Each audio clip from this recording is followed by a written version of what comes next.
بسم اللہ الرحمن الرحیم۔ تو بچوں، آج کا ہمارا چھوٹا سا درس ہے بچوں پڑھو لکھو۔ بچوں پڑھو لکھو، عالم بنو۔ پڑھو لکھو، عالم بنو، فرقہ بنانے کے لیے نہیں۔ پڑھو لکھو، عالم بنو، لیکن فرقہ بنانے کے لیے نہیں، بلکہ قرآن سے خود نصیحت حاصل کریں اور لوگوں کو صرف قرآن سے نصیحت کریں۔ دیکھیے، پڑھو لکھو، عالم بنو، تعلیم حاصل کرو، اس میں کوئی پریشانی والی بات نہیں ہے۔ پریشانی والی بات جب ہوتی ہے جب پڑھنے کے بعد اپنا ایک فرقہ، ایک مذہب، قرآن اور اللہ کا نازل کردہ اسلام قرآن چھوڑ کر کے لوگ مذہب اور فرقہ بنانے لگ جاتے ہیں۔ تو ایسا نہیں ہونا چاہیے۔ پڑھو لکھو، فرقہ نہ بناؤ، بلکہ قرآن سے خود نصیحت حاصل کرو اور لوگوں کو بھی قرآن سے، صرف قرآن سے نصیحت کریں، کیونکہ راہ نجات صرف اور صرف اللہ کی کتاب، راہ نجات صرف اور صرف اللہ کی کتاب، یہ قرآن مجید ہے۔ اس کے علاوہ کوئی بھی کتاب راہ نجات نہیں ہے۔ اس لیے صرف اس سے نصیحت حاصل کرنی ہے۔ اگر کوئی عالم بنتا ہے تو وہ فرقے کا رد کرے اور صرف قرآن سے نصیحت حاصل کرے اور لوگوں کو بھی قرآن سے نصیحت کرے۔ اس کے بعد دیکھیے، ڈاکٹر بھی بنے۔ ایسا نہیں کہ ڈاکٹر بننا گناہ ہے یا ڈاکٹر بننے سے ایسی کوئی بات نہیں ہے، ایسی کوئی پریشانی والی بات نہیں ہے۔ ڈاکٹر بنے، کسی کے خون چوسنے کے لیے نہیں۔ ڈاکٹر بنے کسی کے خون چوسنے کے لیے نہیں، اور نہ ہی کڈنی نکالنے کے لیے، تاکہ کڈنی نکال کے اور بیچ کر کے اور لاکھوں کروڑوں کا دولت کمائیں۔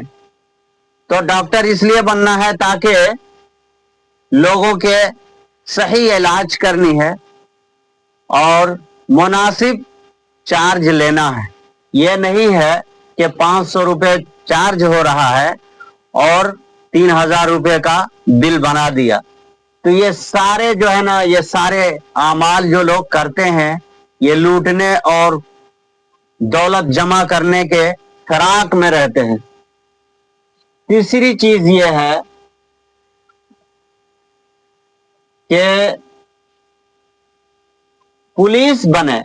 کیا بنے؟ پولیس بھی بنے، اس میں بھی کوئی پریشانی، کوئی گناہ والی بات نہیں ہے، لیکن رشوت لینے کے لیے اور دولت جمع کرنے کے لیے نہیں، بلکہ صحیح ڈیوٹی نبھانے کے لیے پولیس بنے۔ اس کے بعد ہے جج۔ جج بھی بنے، اس میں بھی کوئی پریشانی والی بات نہیں ہے۔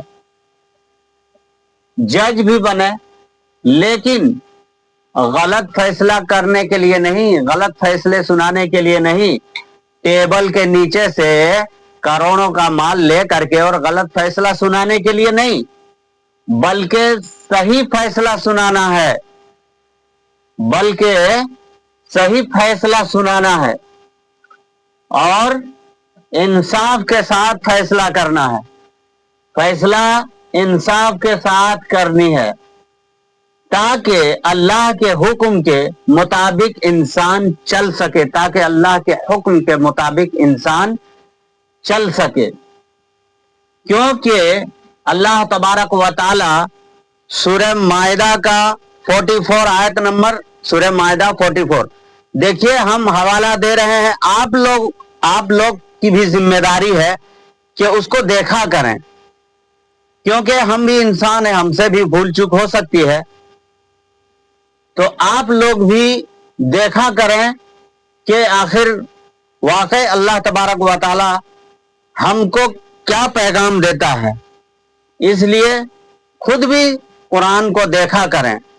تو اللہ تبارک و تعالیٰ دیکھیں صاف صاف اللہ تعالیٰ کہتا ہے کہ جو کوئی اللہ کے احکام کے مطابق یعنی اللہ نے جو نازل کیا ہے اس کتاب کے مطابق جو فیصلہ نہ کرے تو وہی لوگ کافر ہیں. وہی لوگ کیا ہیں؟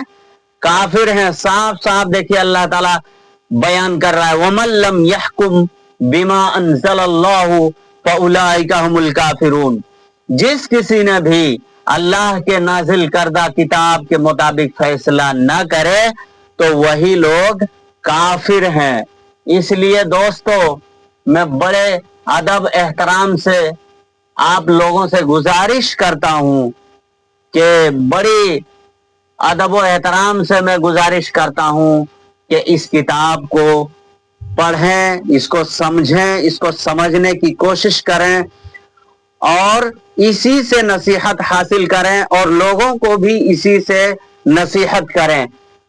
مسئلہ یہ ہے کہ اس کتاب کو لوگوں نے کیا کیا ہے, اس کتاب کو ایک ایسی کتاب بنا دیا ہے جب کوئی مر جائے تو اس کتاب کو پڑھی جاتی ہے, جب رمضان آ جائے تو لاکھوں روپیہ بنانے کے لیے کمانے کے لیے اس کتاب کو تراویح کے نام پر پڑھی جاتی ہے اور لاکھوں روپیہ کمائے جاتے ہیں. تو یہ اس کتاب کو سمجھتے ہیں کہ صرف تراویح کے لیے اللہ تعالیٰ نے نازل کر دیا ہے یا پھر جب کوئی مر جائے تو اس کے قرآن خوانی کر کے اور اس کو ثواب پہنچانے کے لیے اللہ تعالیٰ نے اس کو نازل کیا ہے. کیا اللہ تعالیٰ نے تو ایسا اسٹیٹمنٹ نہیں دیا اس کتاب میں. اللہ تبارک و تعالیٰ نے تو اس طرح کی بات اللہ نے نہیں کہا کہ کوئی مر جائے گا تو تم قرآن پڑھ کے ثواب بھیجوا دینا یا ثواب کو جو ہے بھاڑے کے ٹٹو کو بلا کر, یعنی ایک آدمی ایک انسان پوری زندگی قرآن پڑھا نہیں, پوری زندگی قرآن سنا نہیں, پوری زندگی قرآن سمجھنے کی کوشش نہیں کی اور اس کے بعد وہ مر جانے کے بعد 3 دن یا 4 دن یا 40 دن کے بعد بھاڑے کے ٹٹو آئے اور اس کے بعد اس کتاب کو پڑھے اور اس کے بعد جو ہے اس کو طرح طرح کے ناشتے اور بریانی سے سواگت کی جائے, اس کو گردن تک بریانی کھلایا جائے اور اس کے بعد پھر وہ دعا کریں گے اس قرآن کو پڑھ کے اور پھر اس مردے تک ثواب پہنچے گا. یہ کس نے کہا بھائی؟ یہ کون, کس نے کہا یہ بات آپ کو؟ یہ تو مولویوں کے ہتھ کنڈے ہیں, یہ مولویوں نے اپنے طرف سے یہ کیا ہے. یہ تو آپ کو جو ہے نا یہ بات کہیں نہیں ملنے والا ہے. رسول کی زندگی میں بھی یہ بات نہیں ہے, نہ ہی صحابہ کی زندگی میں بھی یہ بات کسی نے ایسا عمل کیا ہے. آخر ان مولویوں کو کیا ہو گیا؟ دیکھیں میں مولویوں کا, علماء کا میں بڑی قدر کرتا ہوں, علماء کا میں بے حد قدر کرتا ہوں کیونکہ وہ عالم ہیں, وہ پڑھے لکھے لوگ ہیں, میں بے انتہا قدر کرتا ہوں, وہ بہت عزت والے ہیں, ان کی کتنی بھی قدر عزت کی جائے کم ہے میرے بھائیوں. علماء کی کتنی بھی قدر کتنی بھی عزت کی جائے کم ہے میرے دوستوں, کیونکہ وہ عالم ہے, وہ جانکار ہیں. لیکن اگر وہی عالم اگر اس کتاب کے خلاف اگر جائے گا تو وہ بہت بدترین مخلوق ہے. وہ کیا ہے؟ وہ بہت بدترین مخلوق ہے. اگر اس کتاب کے خلاف اگر وہ جاتا ہے تو اس سے بدترین مخلوق, اس سے بدترین خلائق اس کائنات میں مجھے نہیں لگتا ہے کہ کوئی ہے, کیونکہ میں علماء کی بڑی قدر کرتا ہوں. لیکن اس کتاب کے خلاف جانے سے اس سے بڑا بدتر انسان مجھے نہیں لگتا ہے کہ اس کائنات میں کوئی ہے, کیونکہ اللہ تعالیٰ نے اس کو کہا تھا فذکر بالقرآن, نصیحت کیجئے قرآن سے, صرف قرآن سے نصیحت کیجئے. لیکن ان لوگوں نے دنیا کی ساری کتابیں سنا دے گا لیکن اس کتاب کی بات ہی نہیں کرے گا, اس کتاب کی بات ہی نہیں کرے گا. جبکہ اللہ کہہ رہا صرف اس سے نصیحت کرنی ہے, اسی کی بات کرنی ہے, اسی سے واضح و نصیحت کرنی ہے, اسی سے لوگوں کو سمجھانا ہے, سکھانا ہے.